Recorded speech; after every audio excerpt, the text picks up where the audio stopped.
Hello বন্ধুরা, আপনারা কেমন আছেন? আশা করি অনেক ভালো আছেন। আজকের একটা গুরুত্বপূর্ণ ভিডিও নিয়ে চলে আসলাম আপনাদের সামনেই, যেটি অত্যন্ত গুরুত্বপূর্ণ আপনাদের সবারই জন্য, আমারও জন্য। তাই আপনাদেরকে জানার ক্ষেত্রে ভিডিওটি নিয়ে আসলাম। আধার কার্ডের কর্তৃপক্ষ থেকে, মানে আধার কার্ডের তরফ থেকে প্রত্যেকের বাড়িতে চিঠি পাঠানো হচ্ছে আধার কার্ড বন্ধ করার জন্য। এই আধার কার্ডে কী বলতে চাইছে, কেন বন্ধ করতে চাইছে, আমি বিস্তারিত জানাবো এই ভিডিওতে। আমি সাদ্দাম হোসেন, আপনি দেখছেন Saddam CC travel agency YouTube channel. Facebook থেকে দেখলে পেজটিকে ফলো করতে ভুলবেন না, আর ইউটিউব থেকে দেখলে চ্যানেলটিকে সাবস্ক্রাইব করতে ভুলবেন না। চলো না, দেরি না করে আমরা সিধা চলে যাবো কম্পিউটার স্ক্রিনে, সেখান থেকে দেখাবো। আপনাকে বলে রাখি, তাহলে আপনাকে জেনে রাখি, এই চিঠি কিন্তু আমার বাড়ি এসে, তো আপনার বাড়িও কিন্তু আপনার আসতে পারে।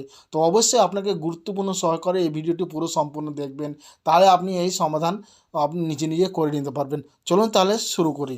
তো আপনি চিঠি দেখতে পাচ্ছেন, এই চিঠি আমার কাছে এসেছে। তো চিঠিতে প্রথম দফাতে কি লেখা, বাতিলের খাতায় বহু আধার কার্ড, আকাঙ্ক্ষা সত্যি হলো, অবশেষে আধার কার্ড নিষ্ক্রিয়করণ চিঠি আধার কার্ডের ডিঅ্যাক্টিভেট পোস্ট অফিসের মাধ্যমে বাড়ি বাড়ি যাচ্ছে। আপনি পেয়েছেন নাকি এই চিঠি, দেখুন বিস্তারিত। মানে আপনারও ওই চিঠি, সবাইকে কিন্তু এই চিঠি পাঠানো হচ্ছে। আপনারও এসেছে কি না আপনি দেখতে পারবেন।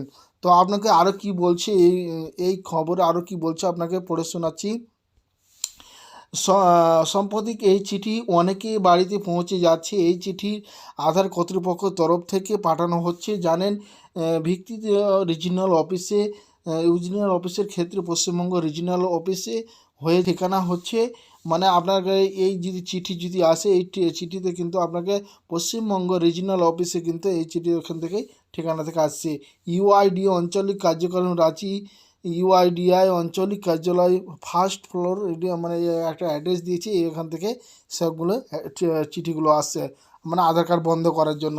তো এখানে বলছে, চিঠিতে যা বলা হচ্ছে তা বাংলা করলে যা বোঝা যায়, একেবারে জেনে নিন যে ক্ষেত্রের প্রথম অংশে বলা হচ্ছে যে নিম্ন স্বাক্ষরকারী জানাতে নির্দেশ দেওয়া হয়েছে যে আপনার জারি করা আধার নম্বরটি অ্যাঙ্গলমনের আপডেট রেগুলার 2016 প্রতিবাদে 28 বিধান অধীনে নিষ্পন্ন করা হয়েছে, কারণ ভারতবর্ষের আপনার থাকা প্রয়োজনীয় পূরণ হয়নি বলে। মানে 2016 পর থেকে যারা আধার কার্ড বানিয়েছিলেন কিনা, তারা কোনো এখন পর্যন্ত আপডেট করেনি, কিছু করেনি। এগুলো যদি থাকে আপনার, এদের ক্ষেত্রে কিন্তু বন্ধ হতে চলেছে, বুঝতে পারছেন। তারপর দেখেন এখান থেকে এই লেটার কিন্তু এইভাবে লেটারগুলো আপনাদের সবারই কিন্তু আসছে, বুঝতে পারছেন। তারপরে আপনি নিচের দিকে দেখেন যে দ্বিতীয় অংশে আরও জানাচ্ছে যে এই ধরনের নিষ্ক্রিয় করা বিষয় যে কোনো অভিযোগ তার আঞ্চলিক কার্যকলাপগুলি ভারতের অন্য কোনো শনাক্তকরণ কর্তৃপক্ষ ইউআইডি দ্বারা সেট করা অভিযোগ নিম্ন ব্যবস্থার মাধ্যমে সমাধান করা যেতে পারে। মানে এরকম যদি আসে তো এর সমাধানও আছে, মানে আধার কার্ড আপনার যদি বন্ধ হয়ে যায়, এর সমাধান কিন্তু আছে। আঞ্চলিক অফিসে গেলে তালিকার সেই ঠিকানায় যোগাযোগ করে বিশদ বিবরণ ইউআইডিও ওয়েবসাইট থেকে, এই ওয়েবসাইটগুলো দেখতে পাচ্ছেন সাপোর্ট, এই ওয়েবসাইটগুলো থেকে জেনে নেওয়া যায়। চিঠির বোধি অংশ নিচে দেওয়া রইল। তো আরও দেখেন যে এই জায়গাটা আরও বলতে চাইছে, তার অর্থ বোঝা গেল যে ডিআই মানে আধার কার্ড বন্ধ করার পর থেকে সেই আধার কার্ডে দিয়ে কোনো কাজ করা যাবে না। যদি আধার কার্ড একবারে বন্ধ হয়ে যায়, সেই আধার কার্ড দিয়ে কিন্তু আর কিছুই করতে পারবেন না আপনি। তাহলে কি আবার নতুন করে বানাতে হবে আধার কার্ড? আপনি কি যদি বন্ধ হয়ে যায়, তো আপনি কি আবার নতুন করে বানাতে হবে আধার কার্ড? সেটা কখনো সম্ভব নয়। কেন যে প্রতি মানুষের একটাই করে জীবনে একদিনই আধার কার্ড হয়, বুঝতে পারছেন, আধার কার্ড হয়।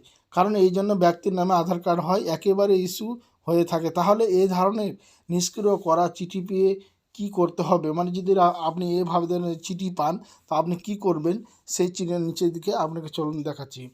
তো আপনি দেখেন এই জায়গাটায় আধার বাতিলের চিঠি পেয়ে কি করবেন আপনি। চিঠিতে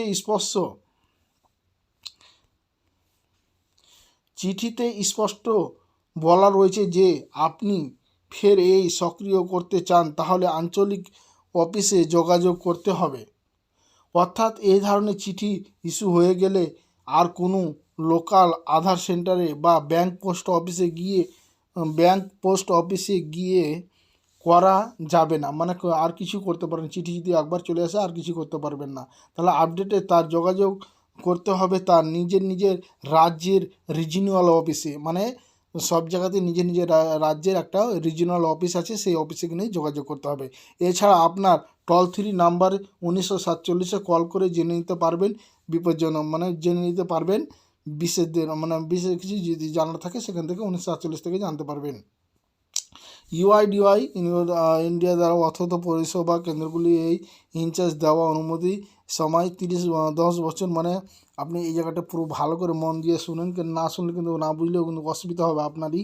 UIDAI identify authority of India, UIDAI তথা আধার পরিষেবা কেন্দ্রর ইনচার্জদের দেওয়া তথ্য অনুযায়ী যদি এই সময় বিগত 10 বছর ধরে, মানে একটা আধার কার্ড বানিয়েছিলেন 10 বছর ধরে কিছুই করেননি, যেমন এই ব্যাপারটা যেমন এত উদ্যোগ নিয়েছে কারণ হলো যে সামনে আপনাকে টাইম দিয়েছে 14 মার্চ, আপনাকে 2024 অবধি টাইম দিয়েছে, এর মধ্যে যদি আপনি না করেন কিন্তু এই বিপজ্জনক হতে পারে। তো বলছে 10 বছরের মধ্যে আধার কার্ডে কোনো ধরনের সংশোধন করে থাকেন তাহলে সেই কেওয়াইসি অবশ্য হয়েছিল, কিন্তু অনেকেই রয়েছে যারা ঠিকানা মোবাইল নাম্বার থাকে বা আধার কার্ড তৈরি পরের জন্য কোনো উপকারিতা পরিবর্তন হয়নি, মানে আধার কার্ড বানিয়েছিলেন একবার কোনো ডকুমেন্ট দিয়ে, সেই ডকুমেন্টই আছে 10-20 বছর থেকে, সেই ধরনের কথা। এই ধরনের যদি আধার কার্যকারী জন্য কেওয়াইসি করা বাধ্যতামূলক, তাদের জন্য বলছে ডকুমেন্ট আপডেট করতে হবে, কেওয়াইসি করতে হবে। এই কেওয়াইসি না করলে আধার কার্ড বাতিল হতে পারে। যারা এই কাজটি করেনি তারা দূরত্ব সেরে ফেলুন এই কাজ, এই সমস্যা এড়াতে আপনার আধার কার্ডের কাজ, বুঝতে পারছেন, যদি আপনি সমস্যা পড়ে যান কিন্তু অনেক বড় সমস্যা হয়ে যেতে পারে। তার জন্য বলছি ডকুমেন্ট এখনও যারা ডকুমেন্ট আপডেট করেনি অবশ্যই 14 মার্চের আগে, 2024 14 মার্চের আগে আপনি অবশ্যই আপডেট করে নিন, আপনার আধার কার্ডটি সুরক্ষিত থাকবে। বলছেন ইউআইডিআই বলছে এত দ্বারা পরিষেবা কেন্দ্রগুলি, তারপরে আরও নিচের দিকে আপনাকে জানিয়ে দিচ্ছি, যারা এই কাজটি করেনি তারা দ্রুত এই কাজটি করলেন। তারপরে এখানে বলতে চাই যে তারা পরিষেবার এই আপডেটটি করে বাধ্যতামূলক। তারপরে বলছে আধার কার্ড যদি আপনার যদি বন্ধ হয়ে যায়, আধার কার্ড নিষ্করণ করা হয়ে গেলে সেই সমস্যা, আধার কার্ড দিয়ে করতে হয় এমন কোনো কাজ আর করা যাবে না, যেমন ব্যাংকের লেনদেন করতে পারবেন না, যদি আধার কার্ড বন্ধ হয়ে যায় আপনি কী করতে পারবেন না, আধার কার্ড দিয়ে ব্যাংকে কোনো কাজ করতে পারবেন না, জমি বেচা কেনা করা যাবে না, মোবাইল নাম্বার ও সিম কার্ড মানে মোবাইল সিম টিম আপনি নিচ্ছিলেন আধার কার্ডের মাধ্যমে সেটা পারবেন না, ইনকাম ট্যাক্স সংক্রান্ত সমস্যা ইত্যাদি আপনি পড়তে পারেন। তো সব কথার মূল কথা এটাই যে বোঝা গেল আমাদেরকে যে আধার কার্ড যদি আপনার বন্ধ হয়ে যায় 1947 নম্বরে কল করে আপনাকে সেই সমস্যার সমাধান কী করতে হবে সেই সমস্যার সমাধান কিন্তু আপনি জানতে পারবেন। আর যারাকে বলবো এখন পর্যন্ত ডকুমেন্ট আপডেট করেননি অবশ্যই ডকুমেন্ট আপডেট করলেন, ডকুমেন্ট আপডেট না করলেই প্যান কার্ডের মতো আপনারও একদিন কিন্তু একটা ভারী অ্যামাউন্ট জরিমানা করে দিবে, সেখানে কিন্তু আপনাকে টাকা দিয়ে কিন্তু সেই কাজটি করতে হবে। বুঝতে পারছেন সব কথা, বুঝতে পারছেন, এটাই হলো বড় সবচেয়ে কথা। কিন্তু আপনাকে বলবো অবশ্যই ফ্রি অফ কস্টে এখন আপডেট হচ্ছে, অবশ্যই কিন্তু আপনি আপডেটটা করিয়ে রাখেন, নাহলে প্যান কার্ডের মতো বিপজ্জনক করতে হবে। আর 10 বছরের যেটা ব্যাপার আসছে, মানে 10 বছর হয়ে গেল যারা এখন পর্যন্ত কিছু করেন তারা অবশ্যই আপডেট করিয়ে নেন, সবারই জন্য একটা ভালো খবর। যারা ভিডিওটা দেখে একটুকু উপকৃত হয় অন্যদেরকে দেখার সুযোগ করে দেবেন একটা শেয়ারের মাধ্যমে। যদি ভিডিওটা দেখে একটু উপকৃত হয় অবশ্যই চ্যানেলটিকে সাবস্ক্রাইব করে সঙ্গে থাকবেন। ভালো থাকুন, সুস্থ থাকুন, আবার দেখা হবে নতুন কোনো বিষয় নিয়ে। খোদা হাফেজ।